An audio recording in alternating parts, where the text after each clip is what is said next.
mucho tiempo. Ya les dije, compartimos estudio y facultad y hospital.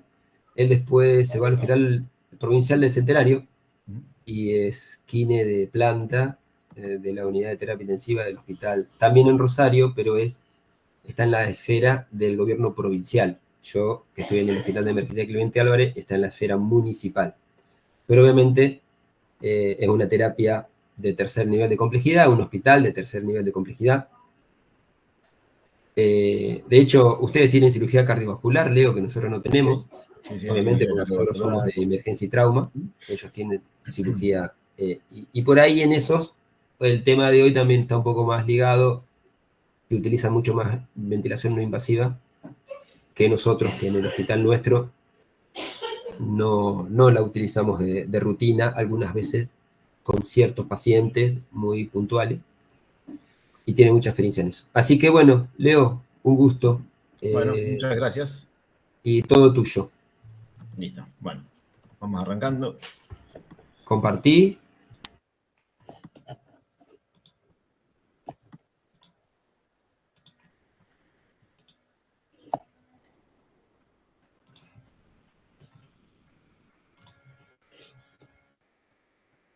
Bueno, ¿se ve bien?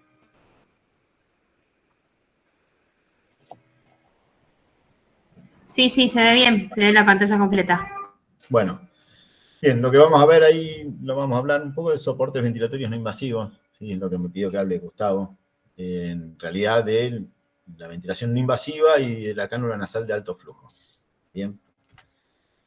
Cuando nosotros estamos hablando de un soporte ventilatorio, ¿sí? No invasivo o de presión positiva, es cuando mantenemos la vía aérea natural del paciente, que no necesitamos de la intubación orotraqueal, de una traqueotomía o un tubo nasotraqueal, ¿sí? Lo vamos a adaptar, mejor dicho, a conectar al paciente mediante interfaces, ¿bien?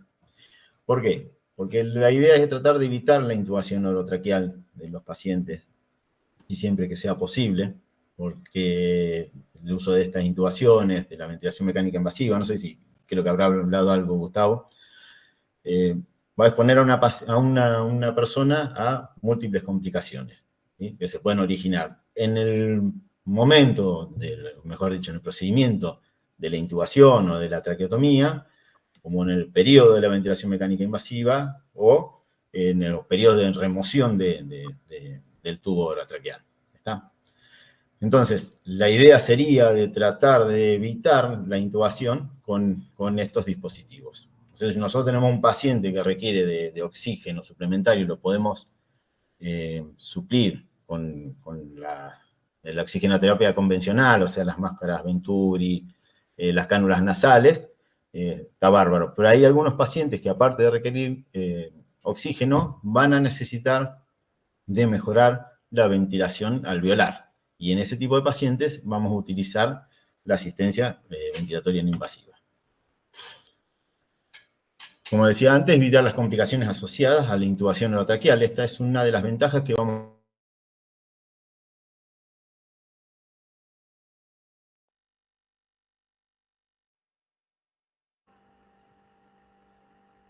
¿Se tildó?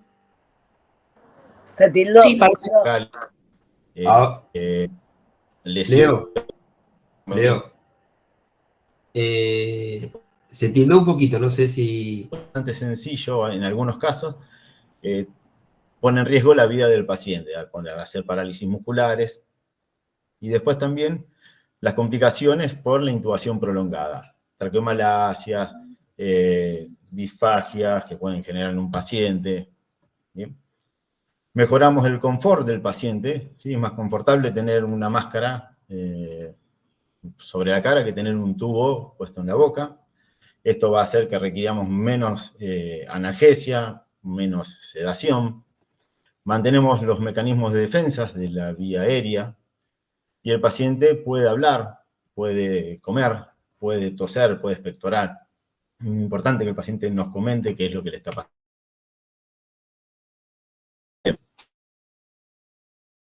Vamos. Leo, ¿me escuchás?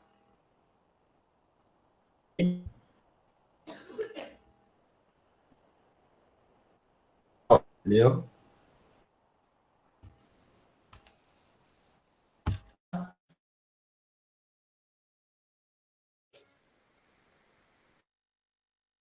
Hola, ¿me escuchás, Gustavo? Ahora te escucho, Leo. Se cortaba. Se cortaba. Bueno, espera que... Sí. Si no, pruebo con un micrófono. Va con un micrófono, con un auricular. Porque se tildaba la imagen. Dejaste de compartir ahora, ¿no? Sí, ahora que compartí. Bien.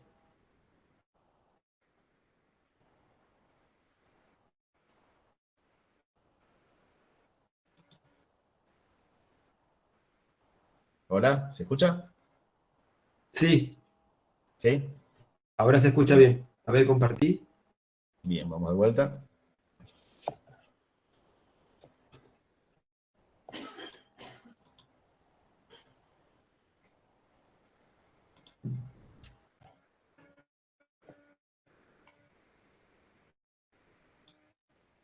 Bien, ¿se escucha? Ahora sí. Ahora se escucha. Bien, no sé dónde quedé, vuelvo un poco para atrás. Sí, Leo, por favor, volvé un poquito para atrás.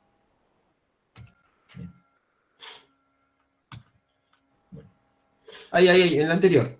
En la anterior. Bueno, Ahí. listo. Ah, está. Bueno, entonces, como le estaba diciendo, ¿sí? ¿Qué beneficios tenemos, o mejor dicho, tiene un paciente en poder aplicarse BNI y no ventilación mecánica invasiva? Como les decía, es uno de los beneficios de evitar las complicaciones asociadas propiamente a la intubación orotraqueal o al procedimiento de la traqueotomía. Bien, las que se producen en el procedimiento, ¿sí? Que puede ser lesiones en la boca, hipoxemia severa, bien, si bien es un procedimiento a veces que puede resultar sencillo o rápido, una intubación, se pone en riesgo la vida del paciente. Bien, les estoy diciendo que se hacen parálisis musculares y el paciente puede progresar mal. Bien, o las otras que se producen por la intubación prolongada del paciente, así que ya son más que ver con las lesiones traqueales. Y también da mayor uso de sedación y las lesiones, mejor dicho, perdón, los trastornos deglutorios que lo puede generar un paciente. Muchos pacientes traqueotomizados terminan con disfagia. Mejoramos el confort del paciente, más cómodo tener una máscara, ¿sí? Que tener un tubo por la boca, bien, menos analgesia, menos sedación. Preservamos los mecanismos de defensa de la vía aérea, naturales del paciente. El paciente nos puede hablar, nos puede decir qué le está pasando, ¿sí? Puede seguir alimentándose por boca y puede expectorar, puede toser, bien, puede eliminar secreciones por sus propios medios. Para seleccionar un paciente que podríamos hacer ventilación no invasiva, ¿sí? Tenemos que ver que el paciente sea un paciente que pueda cooperar, que esté alerta, que nosotros podamos explicarle qué es lo que vamos a hacer con la ventilación, mostrarle todas las interfaces que vamos a utilizar, ¿sí? Para que comprenda y llevarle tranquilidad. Que no tenga abundante cantidad de secreciones, que no tenga un trauma facial, que no tenga cirugías gastroesofágicas recientes, una estabilidad hemodinámica, que no tenga hemorragia digestiva alta, que sea de forma, activa, y que uno pueda fijar las interfaces. Bueno, equipos de BNI, bien, vamos ya para lo moderno, ¿no? Lo que tenemos, podemos utilizar los equipos binivelados, bien, o los equipos de alta complejidad. Vamos a comenzar a hablar de los equipos binivelados, bien, que son equipos de flujo continuo, bien, que tienen como característica un circuito único, o sea, una sola rama inspiratoria, bien, que esa va conectada a la interfaz del paciente. Estas ramas van a necesitar, ¿sí? De un puerto exhalatorio para que pueda expirar el paciente. Lo hace a través de lo que se llama puerto exhalatorio, que van a variar dependiendo las marcas de las interfaces, ¿sí? y dónde están colocados. Si nosotros, acá les muestro dos tipos de puerto exhalatorio. El de arriba, que se llama Whisper, que tiene un orificio, ¿sí? de salida, en la cual el paciente puede exhalar, ¿sí? para evitar la reinhalación del dióxido de carbono. Constantemente hay una salida, sobre todo en expiración. O vemos el cono de marca Respironics, en la cual tiene unas ranuras a los costados que permiten la fuga de aire o la exhalación de los pacientes por estos costados. Estos conos de estas máscaras Respironics son intercambiables y los podemos utilizar para los diferentes ventiladores, ya sea los binivelados o los de alta complejidad.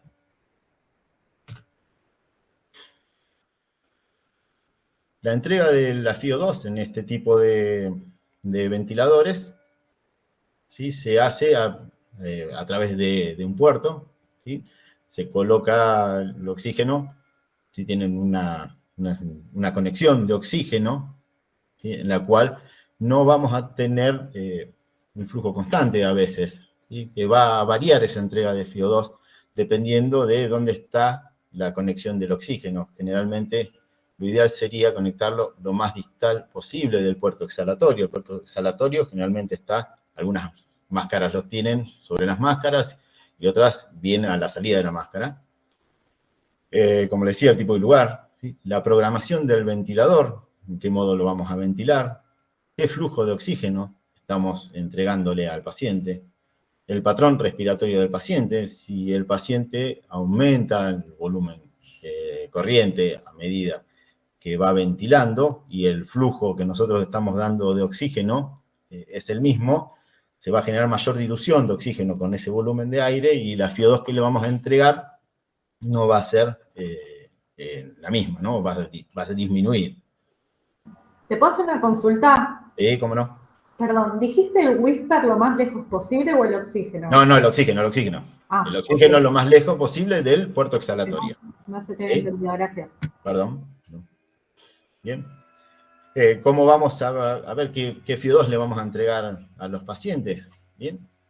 Para mantener una saturación óptima, generalmente en los pacientes, en paciente POC, de 88 al 92%, en pacientes con otro tipo de alteración, estén por encima del 93-94%.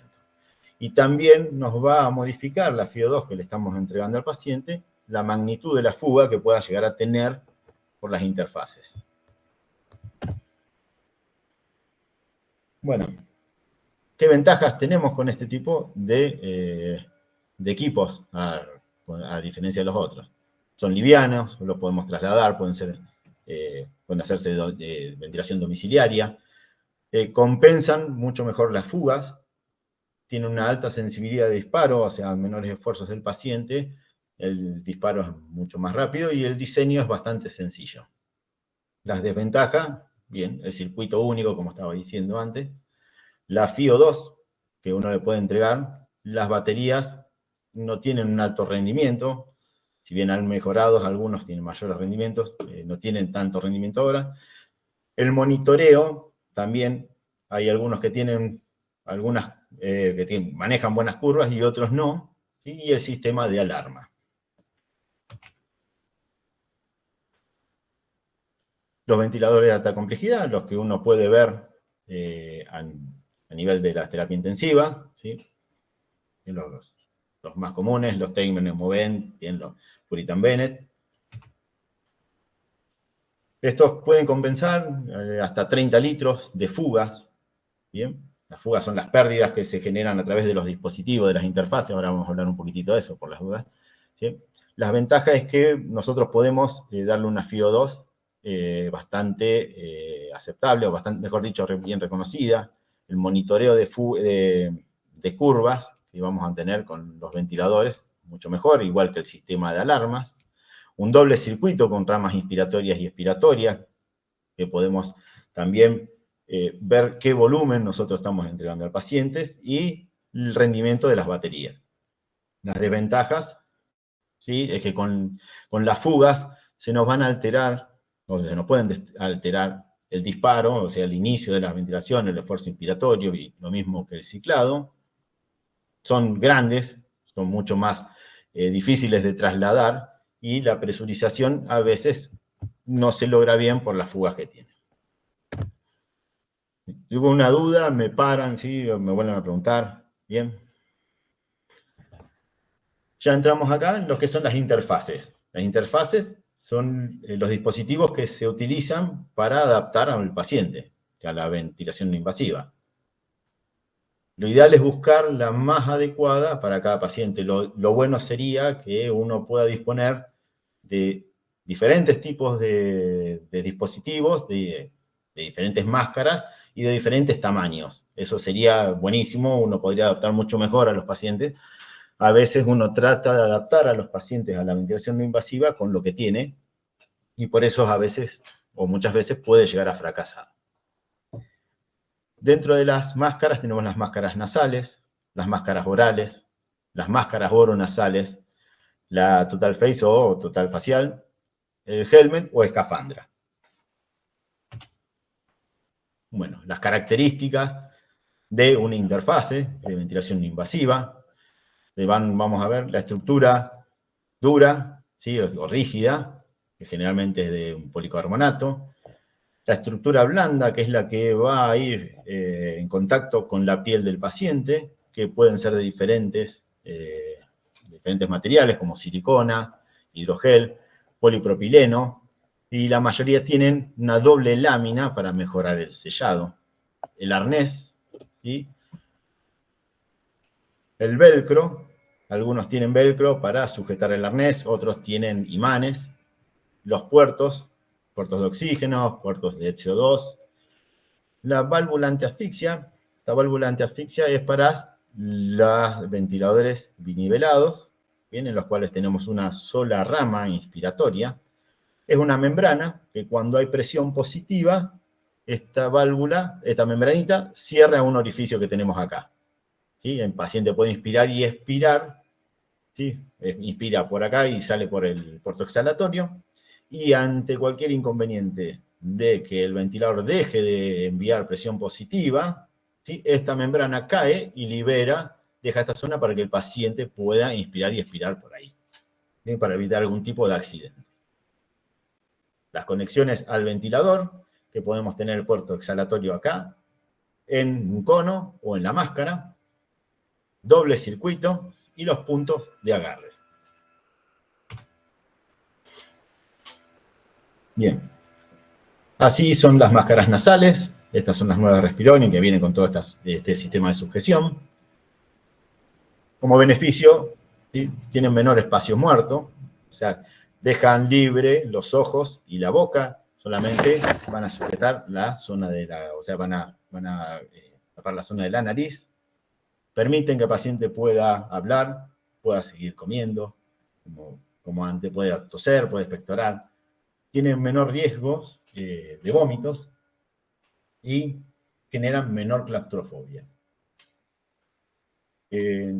La complicación para poder utilizar esta máscara son aquellos pacientes, sobre todo los que están en insuficiencia respiratoria, que vienen muy disnéicos, a los que hacen respiración con la boca, los respiradores vocales, ¿sí? Y el aumento de las resistencias nasales. Las máscaras orales, este tipo de máscaras, son más para pacientes que hacen una asistencia ventilatoria prolongada, y más pacientes neuromusculares que hacen ventilación domiciliaria, generalmente nocturna, a veces algunas horas en el día. No sirven para los procesos agudos de insuficiencia respiratoria. ¿Bien? Es decir, es muy raro ver una máscara oral en una terapia intensiva o en una guardia, ¿no? Las máscaras oronasales, ya estas acá toman la nariz y la boca, dejando libres los ojos. ¿Bien? Pueden generar menos fugas que las otras máscaras. No necesitamos, como en una máscara nasal, o decirle al paciente que mantenga la boca cerrada. ¿Bien? O sea, por eso no requieren tanta cooperación del paciente. Son un poquito más estables a la presión, se distribuye un poco más la presión, pero generan un poco más de espacio muerto, hay un aumento de riesgo de los vómitos. Bien, si bien hasta ahora yo nunca me ha pasado, nunca he visto que un paciente con BNI vomite, pero bueno, son uno de los riesgos que hay. Generan claustrofobia, ya a medida que van aumentando el tamaño de las máscaras, la claustrofobia ya empieza a ser un problema, y empiezan a aparecer más lesiones en la piel. Las úlceras por presión. La total facial. Bien. Acá tenemos un mejor control de fugas que las otras máscaras. Y las lesiones en la piel son menores porque hay mayor distribución de la superficie, entonces no generan tantas lesiones como las otras. Pero ya tenemos mayor espacio muerto, pueden ser un poquito más irritable para los ojos. Si yo utilizo un sistema de humidificación activa, estos se empañan, ¿bien? Y la claustrofobia. Imagínense que uno viene con una insuficiencia respiratoria, viene disneico, falta el aire, no podés respirar, te asustás porque entras a un lugar donde suenan alarmas por todos lados, viene gente que te dice, quédate tranquilo, te vamos a poner una máscara, y con posicionando esto sobre la cara, queremos que la gente respire mejor. ¿Sí? Hay que llevarlo con mucho cuidado, y hay que hablar mucho, hay que trabajarlo mucho, hay que verlo mucho con los pacientes. Helmet o escafandra, ¿bien?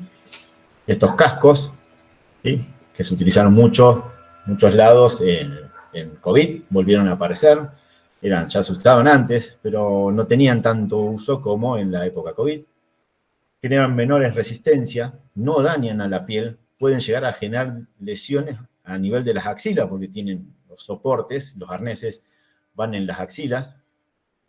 El paciente puede hablar, se puede alimentar, no con esta y otras máscaras que permiten.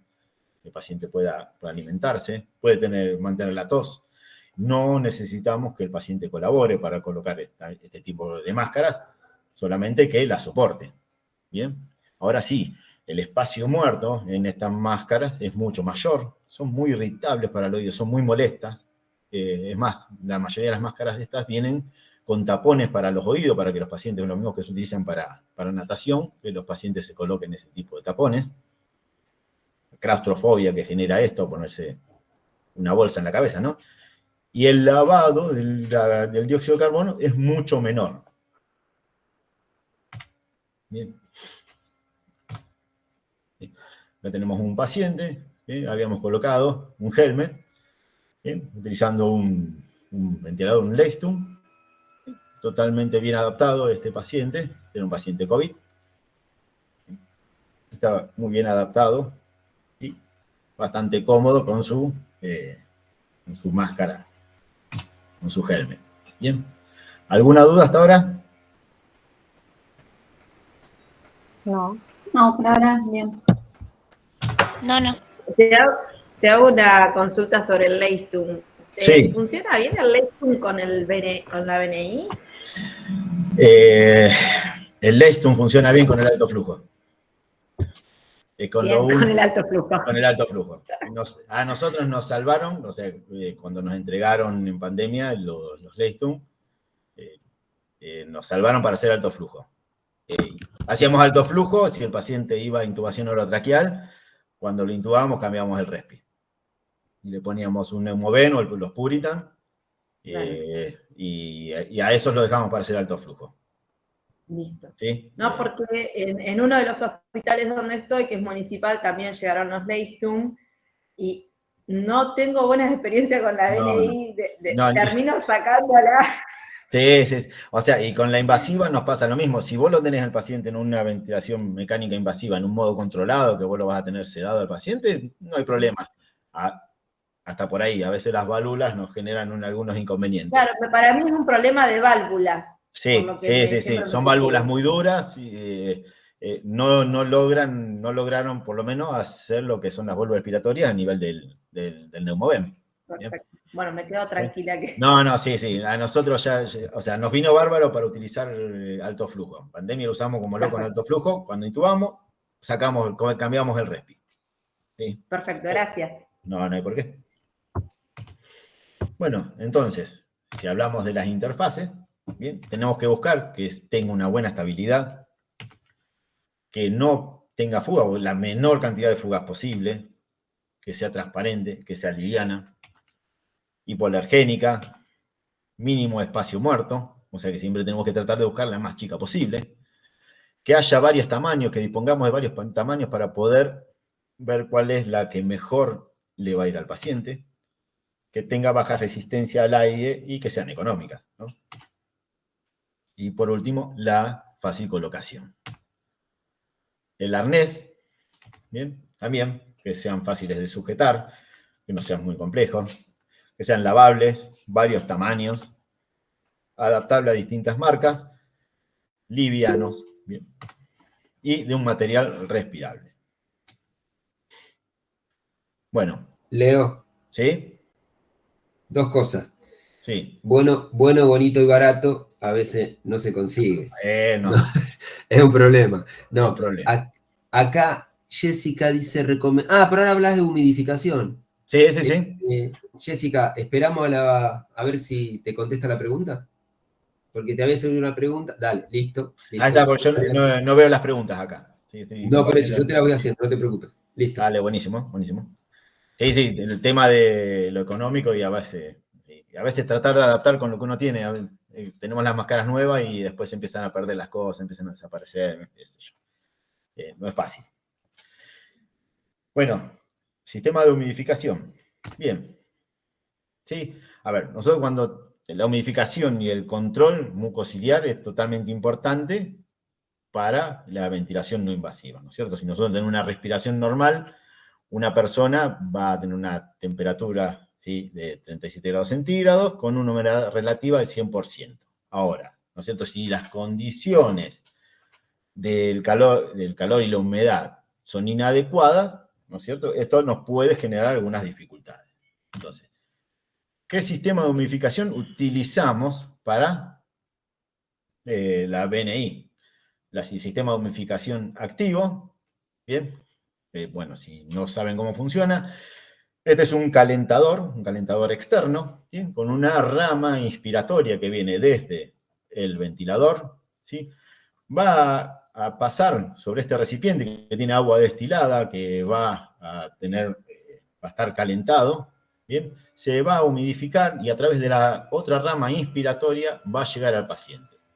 En esta rama inspiratoria, ¿sí?, hay un cable espiralado, es una resistencia, que es para mantener la temperatura constante en toda la rama inspiratoria. Estos son servocontrolados, o sea que el mismo aparato va a ir modificando el calor en base a los sensores de temperatura que tiene a la salida del recipiente y antes de el whisper o ¿cómo se llama?, la interfase, o de la rama NI en los ventiladores de alta complejidad. Y si no, los intercambiadores de calor-humedad, los HME, estos pueden tener filtro o no. Estos funcionan, ¿sí? Estos tienen un material higrófugo y aparte pueden tener un filtro electrostático. Este material higrófugo lo que hace es que cuando entra el aire frío, la mezcla de gases, entra al paciente, ¿bien? El aire expirado, que está caliente y húmedo, ese calor y humedad es parte atrapada por este material higrófugo que tenemos acá, y en la próxima inspiración se mezclan, y así sucesivamente va logrando la temperatura. ¿Bien? O sea, por eso son humidificadores pasivos y los otros son humidificadores activos. Bien, como decía antes, entonces, si hay alguna alteración en las condiciones, ¿sí?, de calor y humedad, se nos van a producir algunos problemas.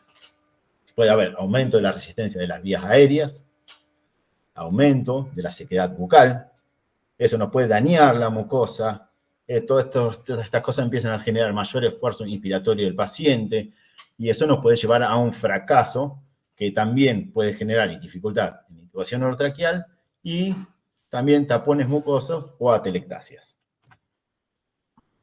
Bueno, acá en la revista europea, ¿sí?, NAVA, bueno, hay una comparación entre la humidificación activa y los HME. Bien, cuál utilizar uno, cuál es más recomendable que el otro. Entonces, bueno, acá, bueno, por el costo, lo toma como el HME, ¿sí? Puede ser que no condensen, ¿sí? Es más, se utiliza mucho más en las UTI, ¿bien? Aumenta como desventaja el espacio muerto, o sea que esto va a generar también algunas alteraciones a nivel en el lavado de dióxido de carbono, va a depender mucho de la temperatura del paciente y también puede incrementar la resistencia de la entrega de aire a los pacientes. ¿Bien? La humidificación activa, ¿sí?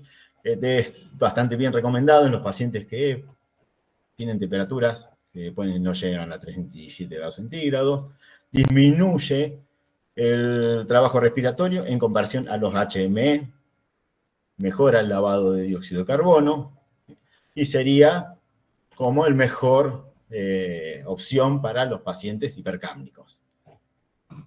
Bien. Se reduce la eficacia cuando hay aumento de temperatura por fuera, tienden a condensar bastante, ¿bien? Y el empañamiento de las máscaras. Bueno, esta es una comparación, pero no hay un consenso en la cual diga qué humidificación es mejor para los pacientes, ¿sí? o para utilizar BNI. Todavía no hay algo que diga qué es lo mejor. Hay varias cosas que nos pueden modificar, ¿sí? la entrega de esa humidificación. Acá les muestro dos videitos. Este es un paciente, nosotros hace poquito, un paciente POC, que fue extubado, falló la extubación, se reintubó y a las 24 horas se autoextubó, y bueno, decidimos colocarle ventilación no invasiva. El primer video que vamos a ver ahora es recién estamos posicionando la máscara, la interfaz, una total facial. Bueno, había estado prendido el humidificador activo, así que todavía mantenía la temperatura de las tubuladuras. Así como podemos ver acá, está toda la máscara empañada, ¿bien?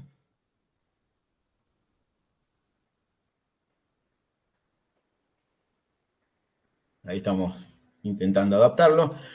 No soportaba este tipo de máscara, aparte era desdentado y se nos complicaba bastante. La máscara no le iba bien, así que probamos con la oronasal, ¿bien? Ya acá él se sentía un poco más confortable, ya no empañaba tanto la temperatura, había disminuido ya, ¿bien? Y ya estaba un poquito más adaptado.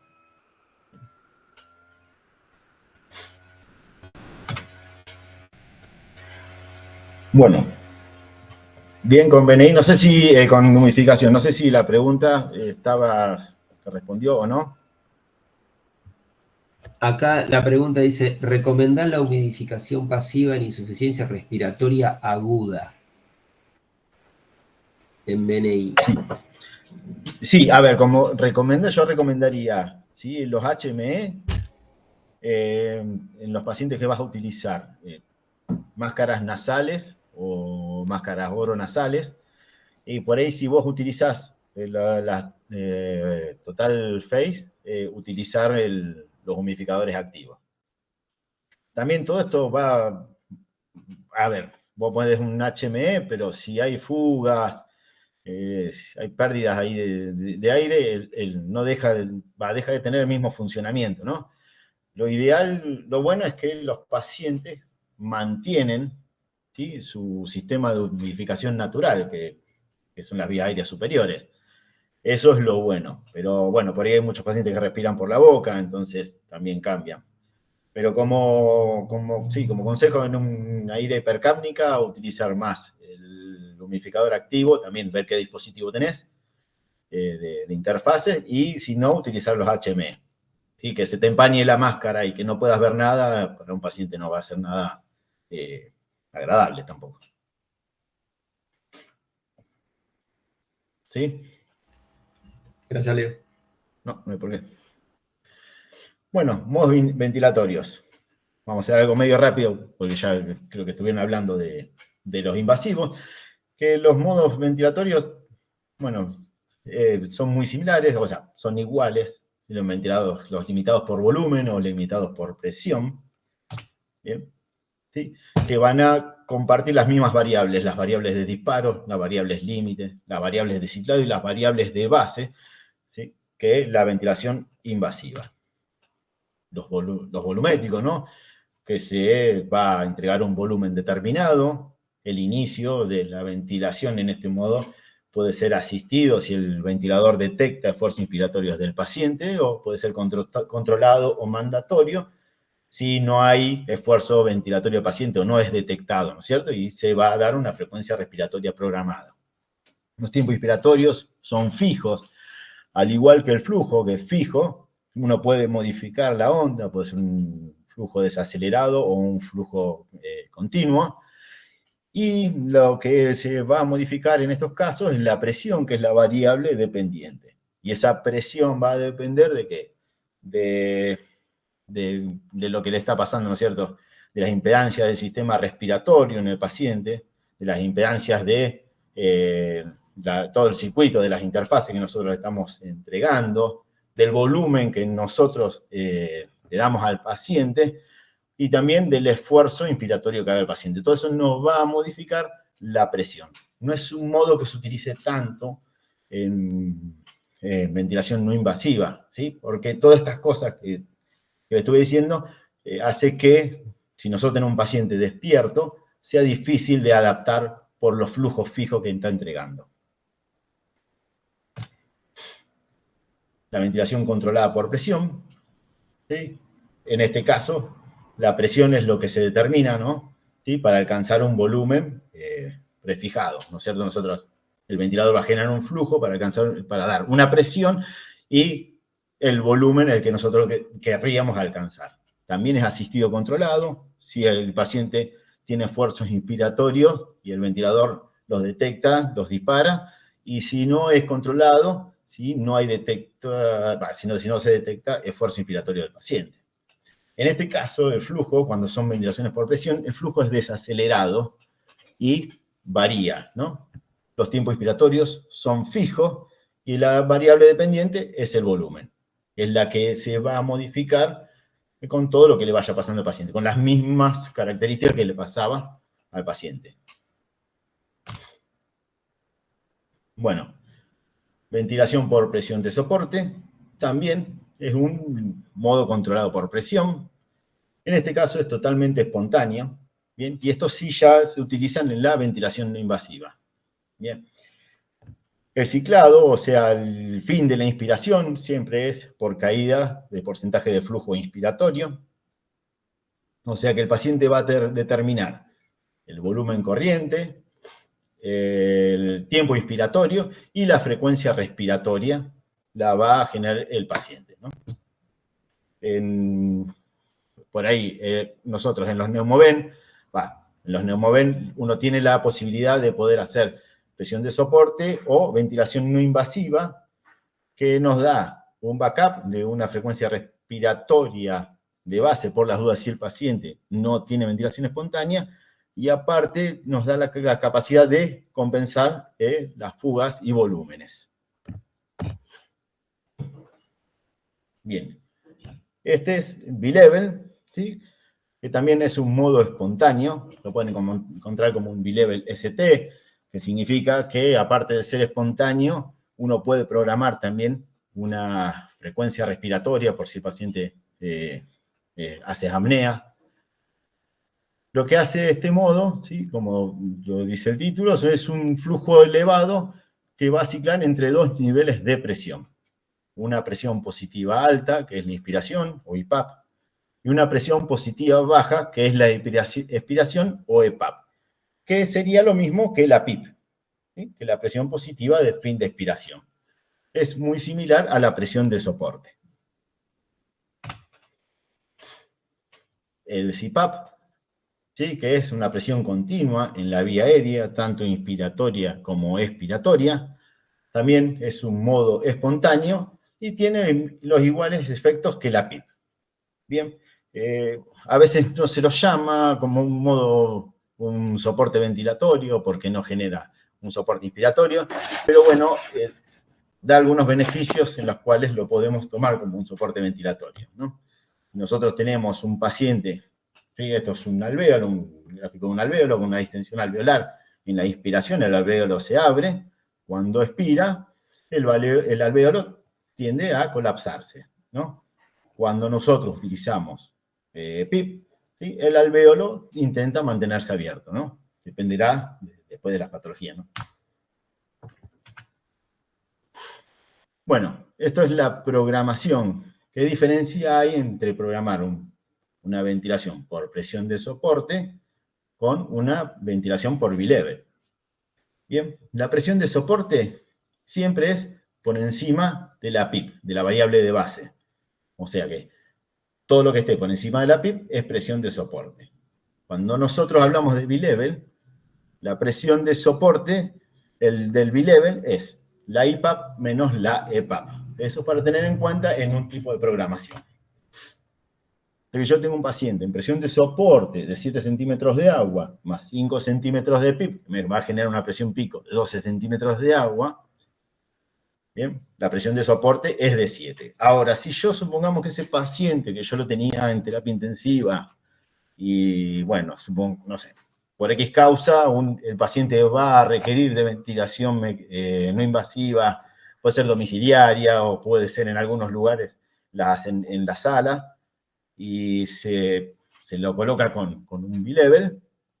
Bueno, para poder programarlo de la misma forma, yo tengo que tener en cuenta que la presión de soporte es la IPAP menos la EPAP. O sea que, si yo quiero tener 7 centímetros de agua, manejarlo con 5 centímetros de PIP o de EPAP, ¿sí? El soporte que yo le tengo que dar, o mejor dicho, la IPAP que yo le tengo que dar, es de 12 centímetros de agua, que me generaría 7 centímetros de soporte. ¿Se entendió?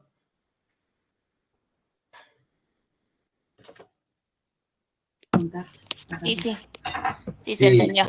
Leo, en aquella época, cuando yo estaba más metido en la no invasiva, que ya hace mucho que no estoy, recuerdo haber leído un artículo israelí que no recomendaba la BNI por esta cuestión, porque estaba mal programado, tenía IPAP demasiado bajas, entonces daba una presión de soporte realmente baja. Bien bajo. ¿No? Y era una de las críticas que se le hacía a ese estudio israelí, me acuerdo. Claro, no, sí. A ver, lo ideal es uno ver que hay diferentes, también hay otros modos ventilatorios, hay muchos modos ventilatorios y varían también en la marca de los ventiladores, sobre todo los ventiladores domiciliarios, ahí ya no conozco mucho, pero varían y bueno, uno lo que tiene que hacer siempre va a ir a lo que no hacemos muchas veces, ir al manual, cómo funciona, ¿sí? Y ahí entender y saber qué es lo que estamos haciendo, ¿no? Por eso esto por ahí muchas veces pasa que uno quiere adaptar, no sé, o el Puritan tiene para hacer bilevel. Bueno, y si nosotros queremos lograr hacer lo mismo que la presión de soporte, tener en cuenta esto, ¿sí? Que la presión de soporte en uno es por encima de la PIP y el otro es la diferencia entre la IPAP y EPAP.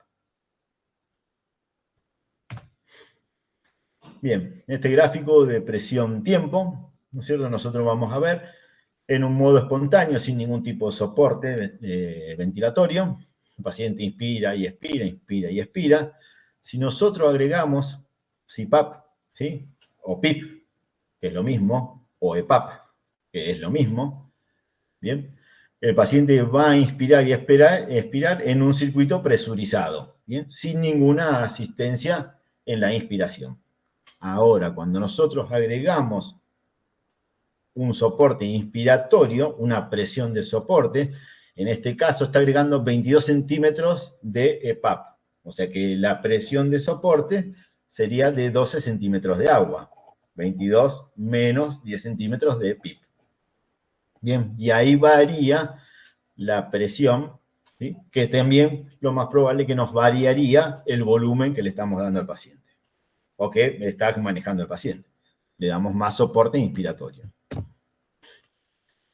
Ahora, bueno, ¿cómo vemos, o mejor dicho, qué es lo cómo vemos si la ventilación no invasiva empieza a generar algunos buenos cambios en el paciente?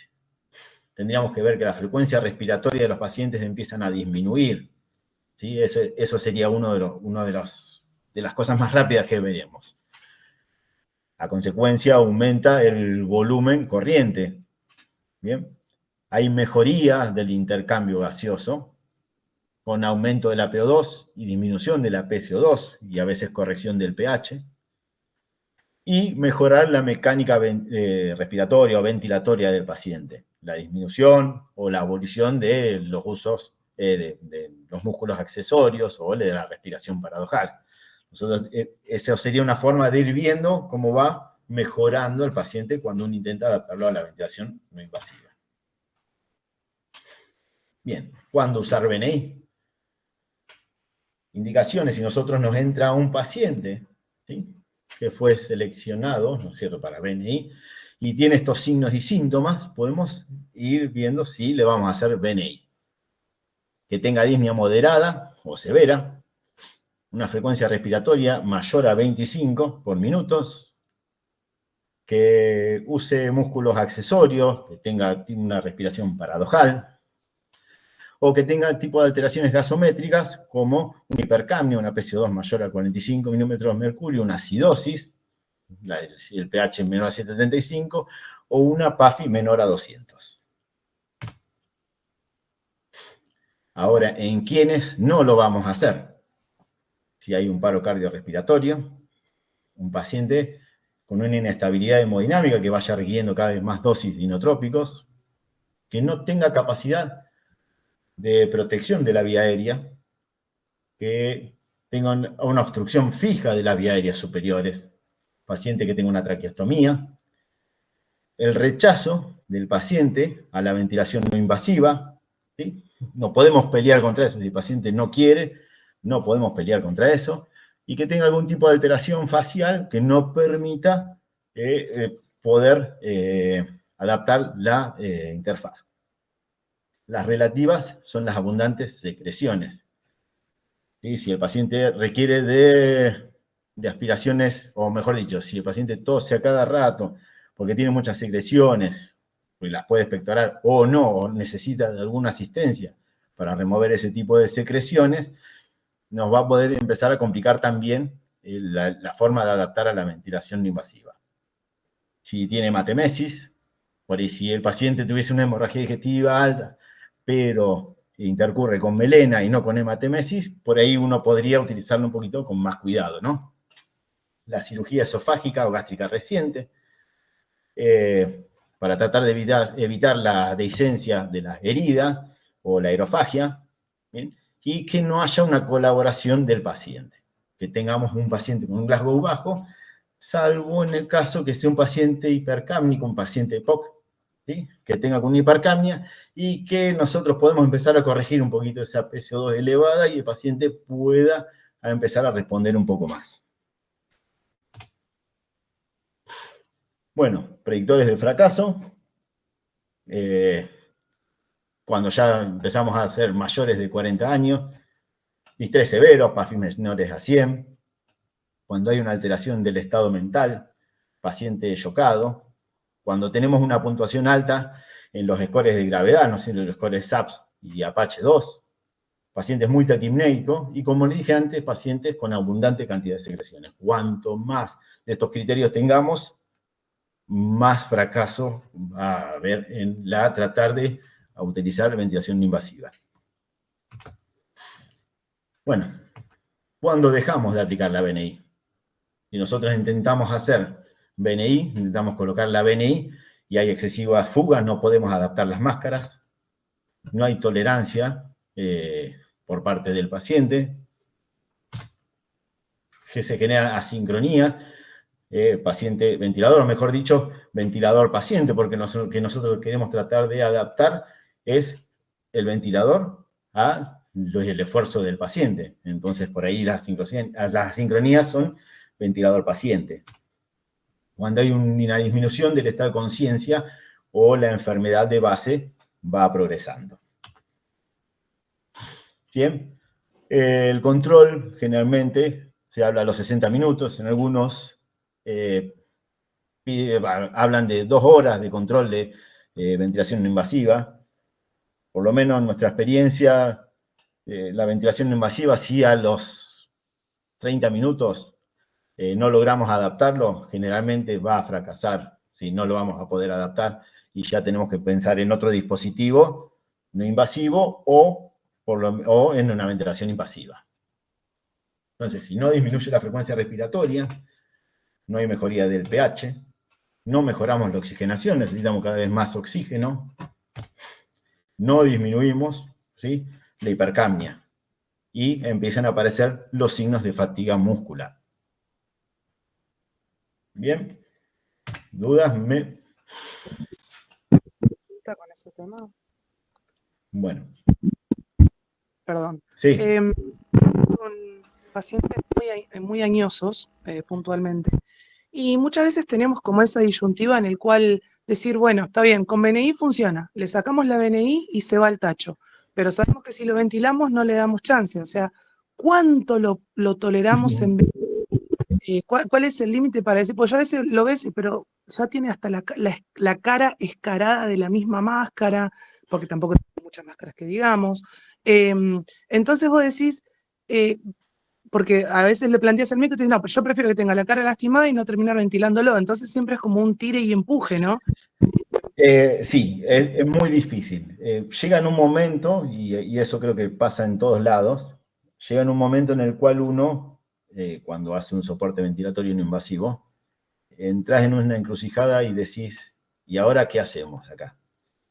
¿O lo seguimos ventilando de forma no invasiva? ¿O lo intubamos y progresamos generalmente al desastre, a la hecatombe que le puede llegar a ese paciente, ¿no? ¿Por qué?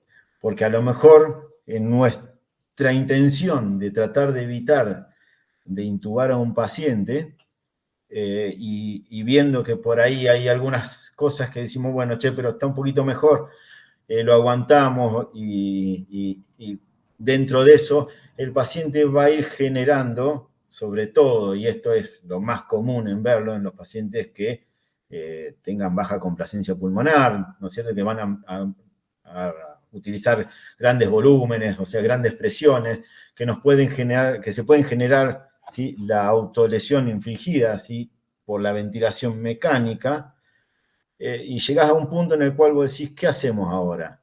Si este paciente lo dormimos y lo ventilamos invasivamente, se nos muere. O lo más probable es que pase eso. O no lo sacamos nunca más del respirador, ¿sí? O lo seguimos manteniendo así a ver si sigue mejorando. Sí, es un problema. No te puedo dar otro consejo, ¿sí? La idea es que cuando uno ve que no hay mejoría, tenemos que pasar a otra cosa, ¿sí? Y a veces, ahora tiro un par de ejemplos, ahora vemos algunas cosas en las cuales por ahí a lo mejor decir, che, bueno, no mejoró, debería haber mejorado más, vamos a otra cosa, ¿no? ¿Sí? Leo. Sí. Yo no soy representativo en hablar en estas cosas porque en realidad vos sabrás bien que nuestro hospital, nuestra terapia intensiva, no hacemos BNI por un montón de causas. ¿no? Sí, los politraumas. Exactamente, pero esa pregunta que hace Noelia, o sea, muchas veces nosotros también nos las hacemos en otro tipo de pacientes y no necesariamente en BNI. Y lo que sí a veces salva es la traqueostomía. Sí. La traqueostomía es algo escuchaba a veces a algunos neumonólogos decir la traqueostomía salva vida, porque en realidad traqueotomizar a un paciente le libera de toda una resistencia de vía superior y obviamente le da mucho mayor confort. No estoy diciendo que en estos pacientes que describe Noelia y que pueden estar hablando con Leo sea el mecanismo. Digo, a veces la traqueostomía es algo favorable, nada más. ¿no? Sí, no digo que intubar, y si lo intuban a lo mejor hacer una traceo precoz, no lo sé. Sí, bueno, ahí nosotros tenemos una gran disyuntiva por ahí. No es que somos, decimos, bueno, sí, che, hay que traqueostomizar a todo el mundo. Nosotros tenemos muchos neurocríticos, muchos pacientes ACV, y que creo que son los más difíciles de a veces de cuándo tomar la decisión de cuándo poder extubarlo a este tipo de pacientes. Que generalmente a este tipo de pacientes vos los extubás y no vas a ir a una BNI. Y muchas veces fracasan. ¿Por qué? Porque estos pacientes aparte tienen disfagia y no pueden proteger su vía aérea superior. Entonces, en este tipo de pacientes muchas veces vos ves que le haces o se hace una traqueotomía y se hizo la traqueotomía ahí en la UTI y terminó, se le fue el efecto del propofol, de la sedación, y a las 2 horas está ventilando espontáneamente solo, tuvo un té. ¿Sí? Uno, qué sé yo. Por eso, uno debería tratar de ver siempre qué es lo mejor para el paciente y no seguir encerrado en uno. No sé si más o menos compartís lo mismo, Gus. Sí, o sea, me parece que es una gran incertidumbre y no hay un consenso en decir eso, sobre todo en este tema específico de la BNI, ¿no? ¿Cuándo suspender una BNI para intubarlo en ese paciente que vos sabés que va a tardar mucho más que le hipotecás el pronóstico? Porque en realidad un paciente de esas características, a veces vos sabés que no va a salir de la ventilación invasiva, pero no podés hasta dónde estirás la agonía de la no invasiva. Sí.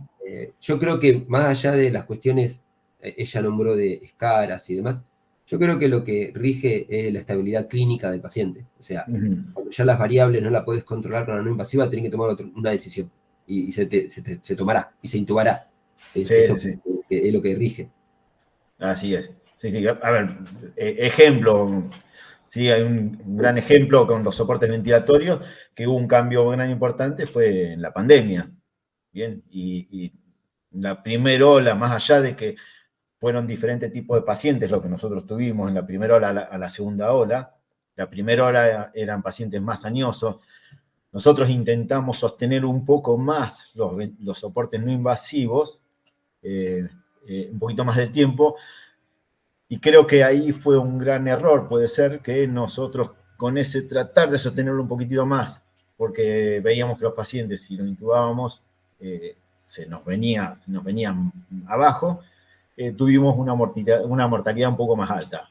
Ya en la segunda ola, si bien también la característica de los pacientes se modificó un poquitito, un poco bastante, bien, el tiempo de intubación, o sea, del fracaso del sistema de ventilación, de soporte no invasivo a la intubación fue mucho menor. Entonces, creo que ahí también eso va a mejorar mucho en la sobrevida o en evitar que le pasen cosas a los pacientes.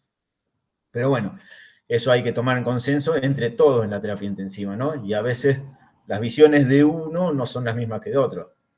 Pero bueno, es dificultoso, y más cuando son pacientes añosos. Sí, y termino y seguís, Leo, pero con lo que vos decís, escuchando a muchos autores que hablan de ventilación mecánica y control hemodinámico, cada vez, y un poco ayer hablábamos con Miguel Escobar, la cuestión de ver si el paciente está hipoventilando o no está hipoventilando. Hay una tendencia a descubrir si el paciente hipoventila o no hipoventila. Por eso digo que me parece que las decisiones tienen que ser exclusivamente si los parámetros gasométricos empiezan a fallar y no se pueden sostener. O sea, porque hasta más allá de una escara, me parece que acá la cuestión es si se deteriora o no su medio interno. Y me parece que hoy el secreto está un poco en la hipoventilación. Entiendo, Noelia, cuando dice, pero yo le pongo la BNI y funciona. Bueno, si funciona, a lo mejor tenemos que buscar estrategias para proteger las complicaciones de la BNI. Claro. Pero una vez que dejaron de funcionar, si el medio interno se descontrola, después viene la hemodinamia. Entonces, y ahí el paciente se va al tacho. Sí. Y ahí ya está, se fue. Ya no lo levantas más. Sí, coincido totalmente. Sí, Leo, sí. Bien, y bueno, y cuando también dejar de aplicar la BNI y cuando hay una buena evolución de la enfermedad, ¿no es cierto? Y cuando mejora su insuficiencia respiratoria, ahí tenemos que empezar a hacer la desvinculación de la BNI. A veces en algunos pacientes es simple, sacas la BNI, vas bajando soporte, vas bajando PIP, ¿sí? Sacás la BNI en otros pacientes, podés hacer el switch y ir pasando de BNI a alto flujo para ir más o menos sosteniendo la tolerancia en algunos momentos. Bueno, acá algunos ejemplos en cuándo utilizar la BNI. Los dos primeros ya te desean la exacerbación de POC, ¿sí? En la insuficiencia respiratoria aguda hipercápnica o en el edema agudo de pulmón de origen cardiogénico. En esto tenemos bastante evidencia que avalan que para que es la ventilación no invasiva. Bien. No así en los otros que estoy viendo. En los otros ya los niveles de evidencia no son los mismos. Entonces, en la insuficiencia respiratoria aguda en hipercápnica, ¿sí? Lo que es la más común, la exacerbación de POC, ¿bien? El tratamiento, ¿sí?, de la BNI va a ser siempre superior al tratamiento estándar convencional que uno puede hacer en paciente exacerbado. ¿Sí? Cuando tenemos los pacientes reagudizados que tienen hipercapnia, presión arterial mayor de 45 de dióxido de carbono, o en esos pacientes que son retenedores de dióxido de carbono, y que pueden vivir con 55 de presión arterial de dióxido de carbono en su vida normal, y la hipercapnia se hace más severa, o cuando entran con acidosis con una pH menor a 7,35. En este tipo de pacientes, la ventilación no invasiva va a mejorar la disnea y los parámetros gasométricos. ¿Y cómo lo vamos a hacer? Generalmente es por el uso de la PIP. Los pacientes van a venir, ¿sí?, con una hiperinsuflación, con una autopip intrínseca, que depende el tiempo de evolución en la cual llegan a la guardia y depende del tiempo que tienen de atención en la guardia, vamos a ver mejores o peores resultados. ¿Sí? ¿Esto qué quiere decir? Porque el paciente tiene que competir, ¿cierto?, contra su autopip, su aumento de la resistencia y su autopip intrínseca. Entonces nosotros tenemos que tratar de solucionarle ese problema, pero ¿cómo? Dándole una ayuda a sus músculos ventilatorios. ¿Bien? Esto sería como si hablamos de la ecuación del movimiento respiratorio, ¿bien?, que la función, o sea, mejor dicho, que la presión aplicada por la ventilación mecánica tiene que vencer los componentes elástico y resistivo y la autopip. ¿Bien? Nosotros, dándole una asistencia ventilatoria no invasiva, vamos a asistir a esos músculos para tratar de compensar el otro lado de la ecuación. Y si nosotros logramos mejorar, ¿sí?, con el uso de la ventilación no invasiva, uno logra reducir la instancia hospitalaria y la mortalidad de los pacientes. Bueno, en el edema agudo cardiogénico, que es una de las causas más comunes de insuficiencia cardíaca descompensada que aparece en los sistemas de emergencias y en unidades coronarias. ¿Bien? Nosotros en nuestro hospital, la unidad coronaria está bastante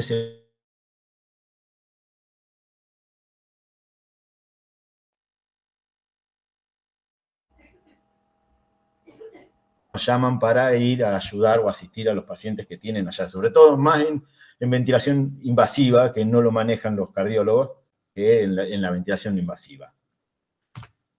Bien. Bueno. Cursan con hipoxemia, hipercapnia y acidosis respiratoria. Bien. ¿Sí? Un tratamiento médico estándar de un edema agudo cardiogénico, diurético, vasodilatadores, uso de inotrópicos y oxigenoterapia. Si el paciente mejora con esto, está bárbaro. Ahora, si no mejora, entonces hay que utilizar ventilación no invasiva. ¿Por qué? Porque vamos a aumentar la presión intratorácica y vamos a aumentar la capacidad residual funcional, sobre todo con el uso de PIP, esto PIP o CPAP. Bien, si nosotros disminuimos la presión negativa pleural, vamos a disminuir la postcarga del BD y la precarga del BI. Y entonces ahí ya vamos a estar mejorando la performance cardíaca. Y si nosotros, al otro lado, aumentamos la capacidad residual funcional utilizando el CPAP, vamos a mejorar la oxigenación, por ende, vamos a disminuir el trabajo respiratorio y vamos a disminuir la congestión pulmonar. Por eso es bueno utilizar el CPAP en los pacientes con edema agudo del pulmón. Ahora, ¿sí? Cuando nosotros estamos hablando de los pacientes con edema agudo del pulmón y insuficiencia respiratoria, ¿sí? Hay grandes beneficios en reducción de la intubación. ¿Bien? No tenemos diferencia, o no existe diferencia en utilizar CPAP o BiPAP en términos de intubación. Y por ahí, en pacientes que son EPOC y cursan con edema agudo de pulmón, hay algunas ventajas sobre el uso de términos de mejoría de nivel de evidencia B, lo tapé con el círculo, no se alcanza a ver.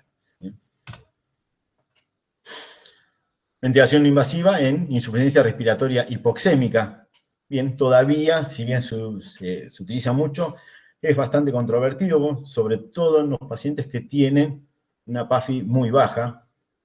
Nos puede reducir la tasa de intubación orotraqueal, nos puede reducir, si reducimos las intubaciones, vamos a reducir la estancia hospitalaria, porque vamos a reducir las morbilidades y vamos a reducir la mortalidad de los pacientes. Pero, ¿qué pasa? Que en este tipo de pacientes, es más o menos lo que estuvimos hablando recién, es que nosotros, por tratar de mantener o sostener su ventilación invasiva, tratar de que no lo intubemos al paciente, vamos a retrasar la intubación y eso nos va a generar aumento de la mortalidad de los pacientes. O sea que si nosotros vamos a utilizar BNI en un paciente hipoxémico, lo tenemos que vigilar y mirar y dejar los ojos y no dejar de mirarlo nunca. ¿Está? Una hipoxemia postoperatoria. Sí. Leo. Ahí dice Guillermo, ¿sí?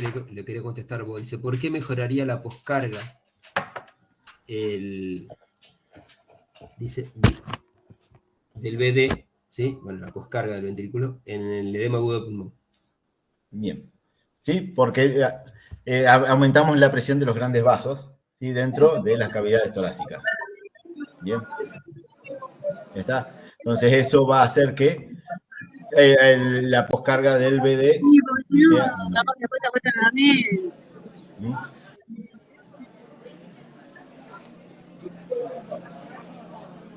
¿Hola? ¿Sí? ¿Alguien preguntó algo? Ya. No, creo que quedó un micrófono abierto. Ah, sí, puede ser. Karina, ¿está con el micrófono abierto? Esas cosas siempre me gustan. Karina. Sí, acá sí, ese modelo. ¿No viste que en mi casa había ese? Karina. No le presté atención. En la pared lateral. Mira. Que tirara para mí. Karina está full, Lo podés silenciar vos, Gustavo, me parece. ¿Cómo? Creo que vos la podés silenciar, Gustavo. Para sí, lo silencio yo, a ver. No, yo no puedo, Ya lo silencié. Ah, listo. Vos lo podés, yo no lo podía, No. Bien. Bueno, la hipoxemia... Leo, aclaro algo. No sé si te ha contestado la pregunta, Guillermo. ¿Por qué aumenta la poscarga? En realidad lo que mejora, la no invasiva, lo que mejora es el valor de eyección, porque cuando aumentás el volumen también aumentás las presiones externas de los grandes vasos, como dice Leo, entonces le ayudás, es como si el aire y el pulmón actuaría como una segunda sístole, entonces en realidad aumentás la contractilidad, entonces eso disminuye la poscarga. ¿Me explico?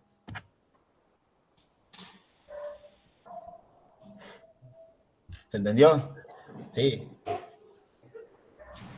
Y aparte que el edema agudo del pulmón aumenta también la presión. Ahí decía, tenía entendido que la PIP y el aumento de volúmenes pulmonares afecta a los vasos pulmonares y eso afectaba al BD por el aumento de la resistencia vascular pulmonar y comprimir los vasos. A ver, hay un efecto, pero acá el efecto de la disminución de la poscarga es a nivel cardíaco.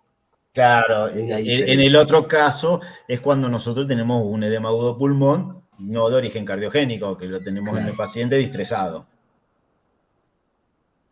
¿Sí? Que las grandes presiones que nosotros podemos aplicar sí van a interferir y van a generar algo sobre el ventrículo derecho.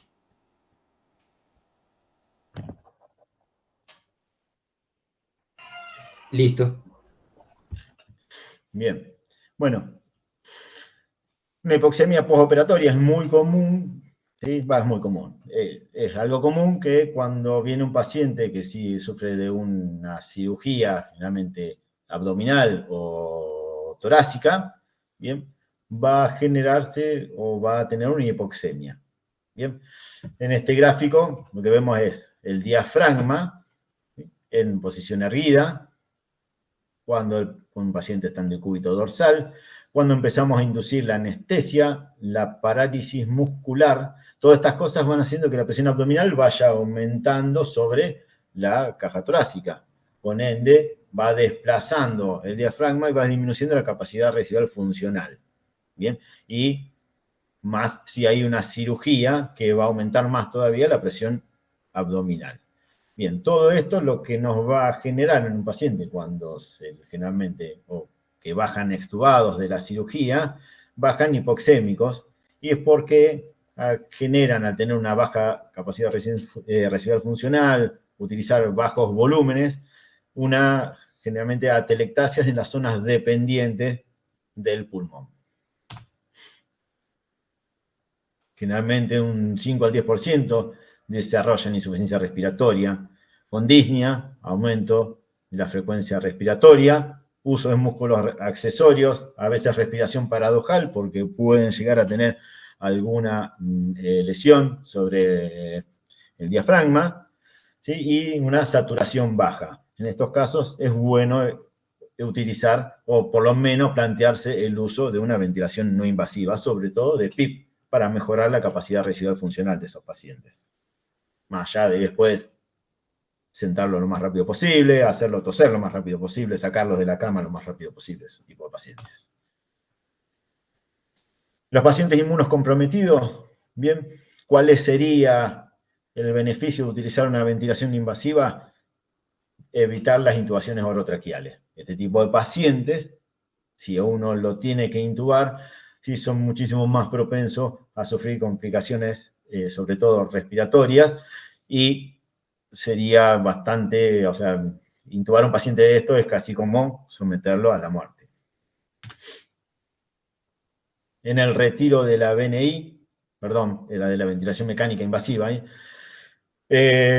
uno generalmente en un trabajo hablaba que disminuye la incidencia de la reintubación, pero ese trabajo habla mucho de los pacientes EPOC. En otro tipo de pacientes no es aconsejable, ¿sí?, utilizar la ventilación mecánica no invasiva si hay un fracaso de la prueba de ventilación espontánea. Y ya que estamos hablando de fracaso, nos vamos al fracaso de la extubación, que muchas veces un paciente hace la prueba de ventilación espontánea, nos va bien, y cuando le sacamos el tubo, dejó de estar bien.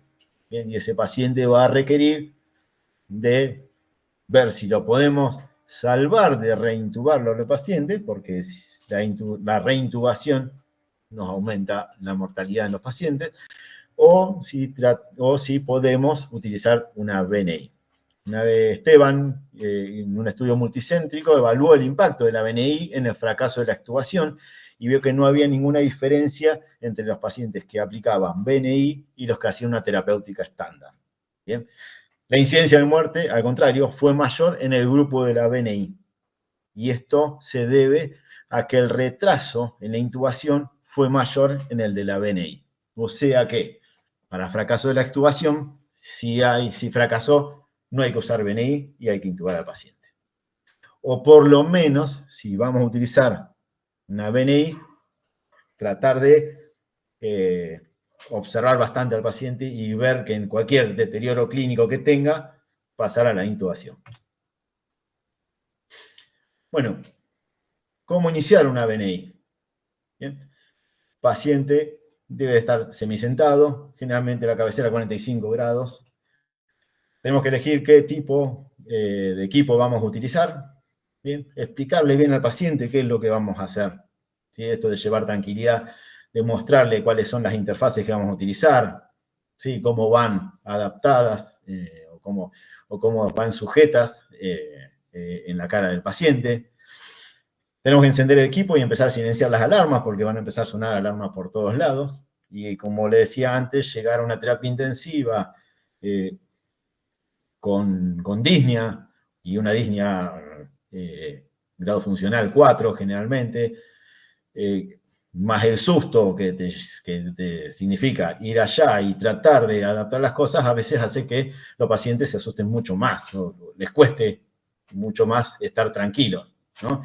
Y si encima nosotros decimos, quédate tranquilo, y le ponemos una máscara y no le explicamos qué es lo que le vamos a hacer, bueno, como decía antes, es uno de los grandes fracasos de la BNI. Bueno, iniciar con un seteo, a veces con presiones bajas para ir tratando de adaptar al paciente, y una FiO2 titulada para obtener una saturación óptima del 90% o más, ¿no?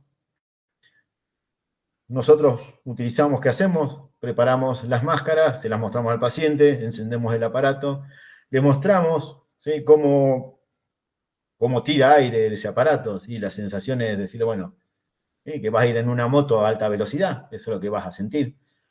Bien, y primero llevamos con la mano, nunca con el arnés, primero con la mano y sujetamos la máscara hasta que podemos adaptar al paciente. ¿Sí? Una vez que logramos adaptar al paciente, que vemos que no tiene fuga, que el paciente se deja llevar, ¿sí? Entonces ahí sí vamos a colocar el arnés. Previo a eso, depende del tipo de máscara, si son las nasales o las oronasales, utilizamos los parches hidrocoloides para colocar sobre el puente de la nariz y sobre la frente para evitar las lesiones cutáneas. Y ahí sí fijamos la máscara con el arnés y iremos modificando en base a lo que necesite el paciente. Bueno, el inicio, ¿sí? Siempre con soportes bajos, con bajos valores de PIB, pues a veces el aire puede ocasionar bastante disconfort cuando es un aire muy fuerte, o mejor dicho, un soporte muy fuerte. Ir aumentando la presión de soporte o el IPAP de a 2 centímetros de agua, siempre para obtener un BT de 7 mililitros kilo. Lo aconsejable es que no llegue a ser más de 10 mililitros kilos en BNI, que tenga una frecuencia respiratoria de 25 o menos, que vemos que el paciente refiere menos sensación de falta de aire y que los músculos accesorios no están en uso, o mejor dicho, que dejó de tener esa musculatura accesoria, ¿sí?, para poder ventilar. Aumentamos la PIP, el CPAP o el EPAP, de 2 a 3 centímetros de agua, para mejorar los disparos en los pacientes que ya tienen una autopip previa, y también para mejorar la oxigenación, y sobre todo en los pacientes POC. Y también lo mismo, aumentar el CPAP y en pacientes hipoxémicos para no ir aumentando tanto la FiO2. Esto también en los pacientes POC. ¿Sí? Evitemos utilizar FiO2 muy elevada en ese tipo de pacientes. ¿Dudas?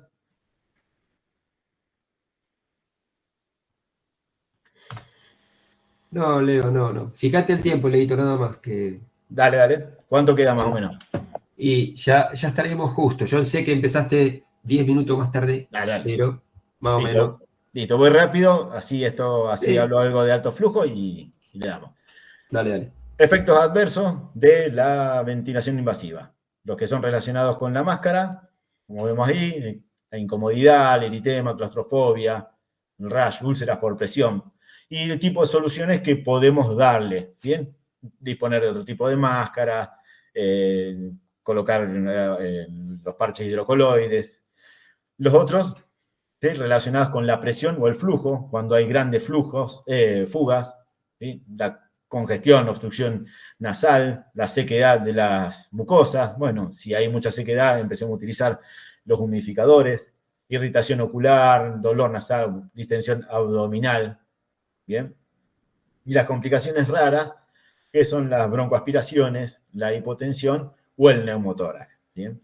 Es muy raro generar un neumotórax con con una ventilación invasiva porque no alcanzamos presiones tan elevadas como podríamos alcanzar con una ventilación invasiva. ¿Bien? Estas son lesiones que se producen, o sea, por presión, ¿sí? A nivel, ¿sí?, del puente de la nariz, por la frente. Esto lo evitamos utilizando una máscara adecuada y que la sujeción no sea tan fuerte y disminuyendo con los parches hidrocoloides. Bueno, el mecanismo de acción de la BMNI disminuye el trabajo de los músculos inspiratorios para evitar la fatiga. ¿Sí? Como vimos, la disminución de ese trabajo de músculo inspiratorio va a disminuir la frecuencia respiratoria aumentando el BT. El uso de presión de soporte o CPAP reduce el trabajo ventilatorio en los pacientes POC. Una PIP extrínseca para poder contrabalancear el trabajo inspiratorio de una PIP intrínseca. Genera mejor intercambio gaseoso. Hay pocos efectos sobre la presión arterial, ya que las presiones que nosotros manejamos con ventilación no invasiva no son tan elevadas. Bien. Ahora, puede producir efectos favorables sobre la hemodinamia o no, al contrario, puede generar un efecto totalmente que no es favorable, que no es bueno en un paciente que no está muy bien o que tenga alguna insuficiencia cardíaca. Necesaria coordinación del paciente ventilador para poder descargar los músculos respiratorios. Monitoreo, que vamos a controlar, ¿sí?, los parámetros clínicos, frecuencia respiratoria, cardíaca, la presión arterial, el estado de conciencia del paciente, el patrón respiratorio, las fugas o las asincronías, y los parámetros gasométricos, el estado ácido-base y la saturación del paciente. Las ventajas, como dije antes, no es invasiva, mantenemos la vida diaria del paciente, evitamos las complicaciones en la intubación orotraqueal, menos sedación, menos infecciones, o sea, sepsis, y el delirio. ¿Sí? El uso de la sedación y la sepsis y la internación llevan al delirio en los pacientes, es muy común tener delirio en los pacientes en la terapia. Mantenemos el mecanismo de defensa de la vía aérea y que el paciente pueda hablar, pueda seguir comiendo y pueda toser.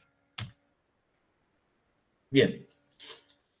Cánula nasal de alto flujo. También es un soporte ventilatorio, no invasivo, que se utiliza aplicando una mezcla, o mejor dicho, un flujo de aire y oxígeno que está previamente humidificado y calefaccionado, que va a ser por encima del flujo pico inspiratorio que requiere el paciente a través de un dispositivo nasal, generalmente de silicona. Los flujos varían de 20 a 80 litros por minuto que podemos entregar, depende del dispositivo que uno dispone, y la FiO2 que podemos entregarle es del 21 al 100%. Bien, estos dos sistemas, que consta un sistema de alto flujo, es de un sistema generador de flujo, bien, un sistema de calefacción y humidificación del aire, un circuito único, bien, con un cable espiralado para mantener la temperatura, y los equipos portátiles poseen un flujómetro como este, como el Airvo 2, que poseen un flujómetro para poder administrar oxígeno. Bien, efectos fisiológicos de la cánula nasal de alto flujo. El alto flujo, ¿sí?, y el gas humidificado que va a ser entregado al paciente nos va a generar mejor confort en un paciente y es mucho más confortable que usar una BNI.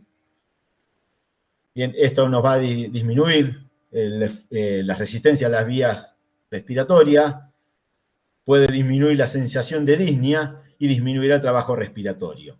A la vez, el lavado del espacio muerto, bien, y el efecto de la PIP más el oxígeno, nos van a mejorar, ¿sí?, la mecánica ventilatoria del paciente.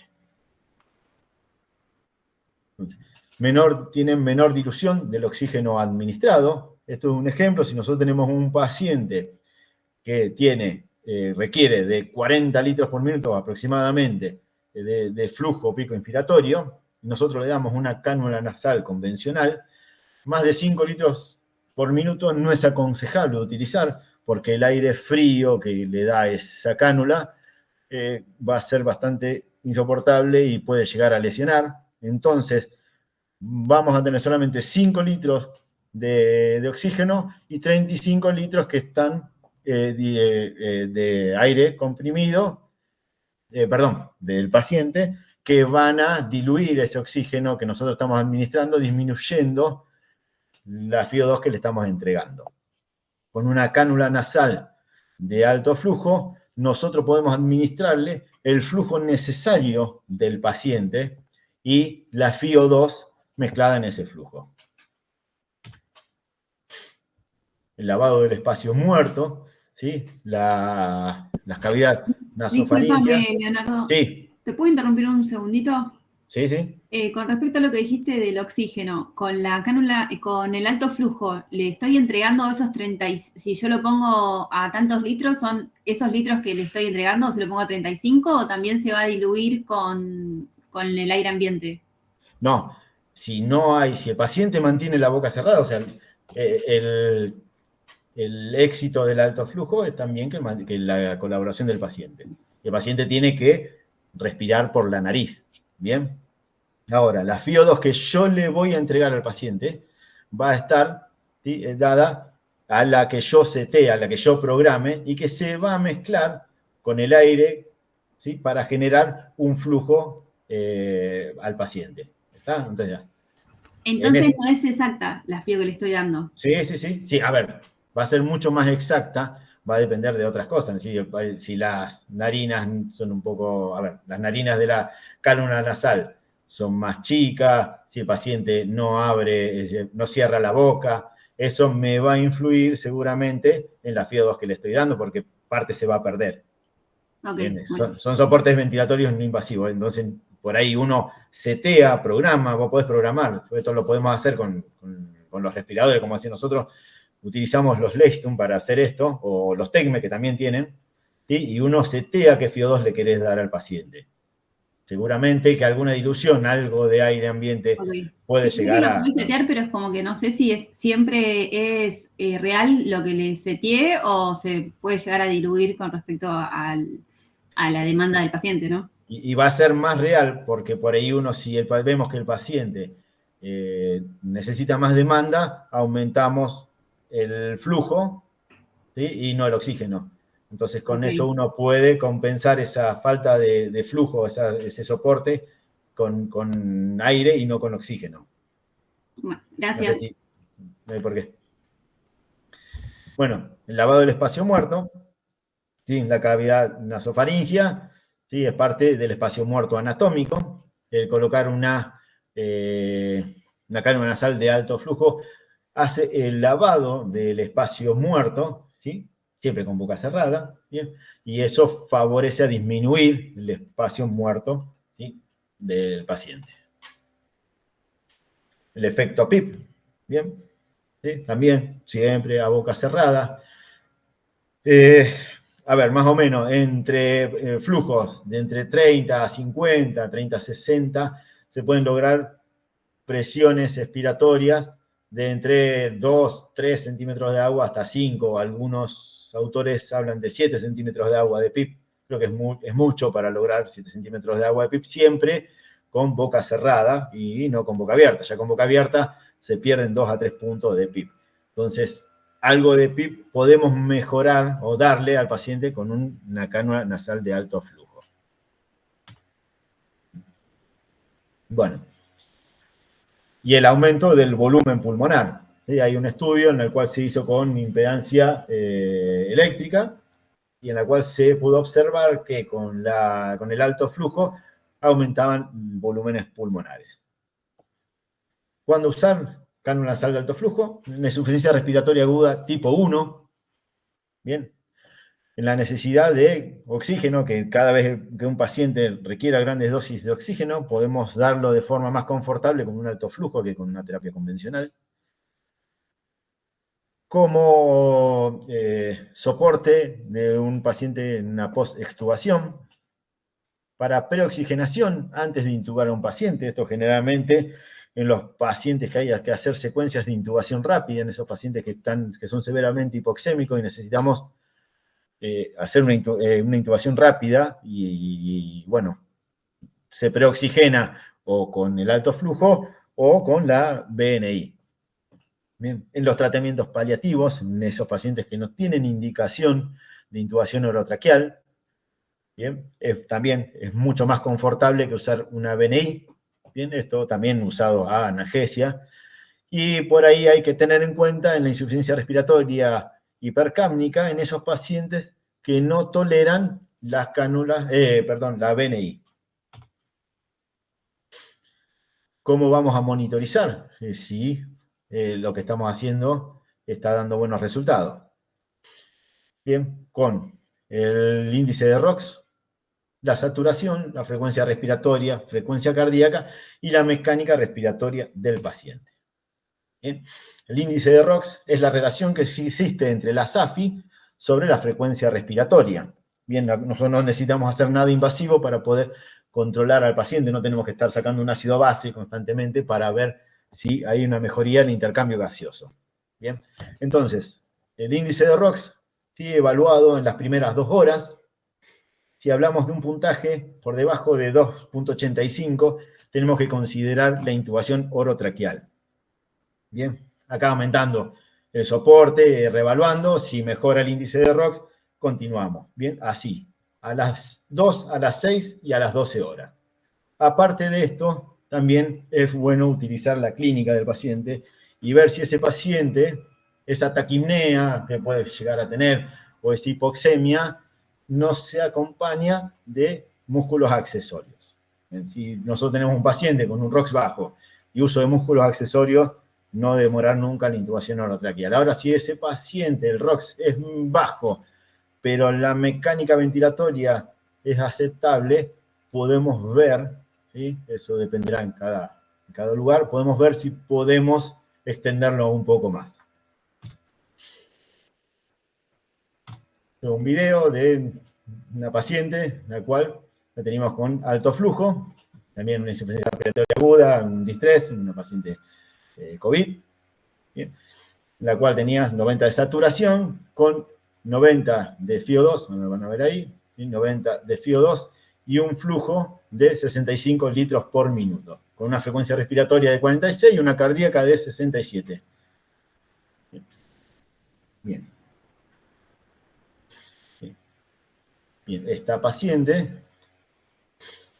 hicimos el cronovigil, ¿sí? Con alto flujo, y ya apenas la dimos vuelta a esta paciente, lo que se puede observar es que fíjense que ya la saturación mejoró notablemente, ¿bien? Sigue taquipneica, igual frecuencia cardíaca, no modificaba nada, estaba normotensa también, y bueno, con los mismos valores de FiO2, ¿bien? Y de flujo, que después uno pudo ir bajando.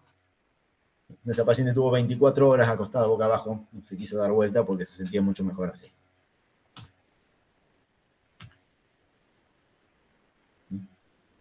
Un trabajito en el cual, bueno, muestra que no hay tanta disminución a nivel de las intubación orotraqueales y de la mortalidad en el decúbito cronovigil, pero sí hay una gran mejoría a nivel de los signos clínicos del paciente. Y como conclusión, ¿sí? Todo soporte ventilatorio no invasivo tiene como objetivo mejorar la ventilación del paciente y evitando la intubación orotraqueal. ¿Bien? Necesitamos realizar un monitoreo permanente del paciente. Si cada vez que uno coloca un soporte no invasivo, lo tenemos que evaluar constantemente. Lo ideal es por persona con experiencia. Lo podemos aplicar en unidades de emergencias, en las UTIs, en las unidades coronarias o en las intermedias, pero lo que es importante es que nunca se debe retrasar la intubación orotraqueal. Si hay signos de fracaso del soporte ventilatorio no invasivo, no retrasarse nunca a la intubación orotraqueal. ¿Sí?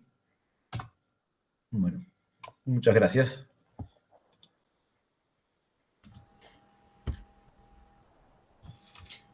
Gracias, Leo. Muy bien, te agradezco. No sé si hay más preguntas. Bueno, yo no fui a la historia de los respiradores como vos, Gustavo, porque... No llegaste. Llegaba, no, iba a hablar de los pulmotores, pero no. Si no. Bueno, no llegué yo a los pulmotores. Me iba muy lejos. Bueno, Leo, te agradecemos la presencia. No, al contrario, a ustedes. Muy agradable y siempre es bueno escucharte. Espero que haya sido útil para todos. Acá todos agradecen, Leo. Todos están diciendo muchas gracias, así que... Muchas gracias a ustedes. Espero que, bueno, medio conciso, espero que les haya servido, qué sé yo. Siempre. Gracias. Siempre.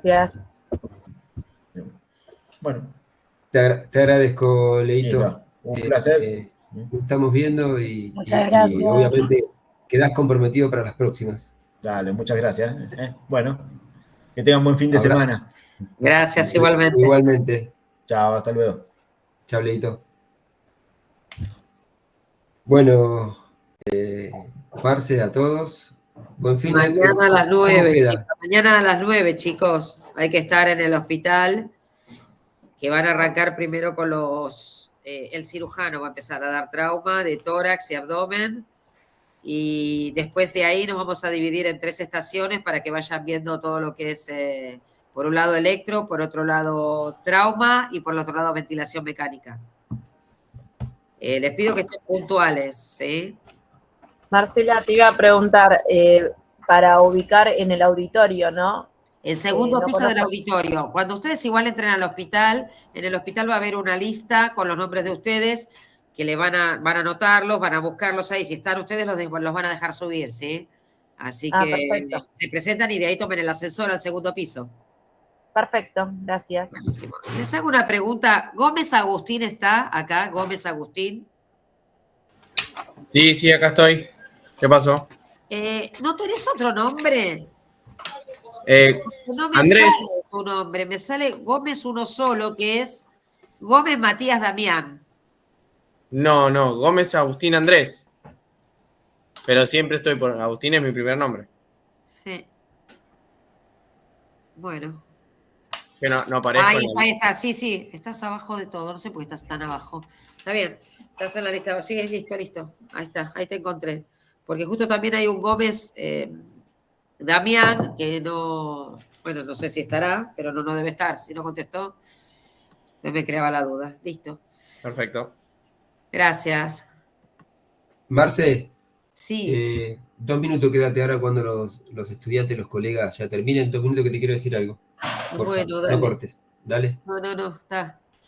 Bueno, ya le vamos a ir subiendo en la semana las presentaciones de este módulo.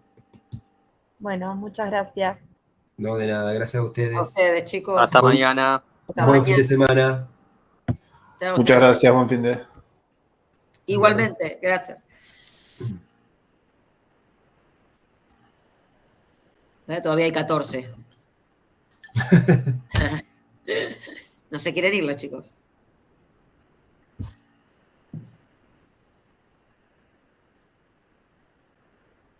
Ya le di.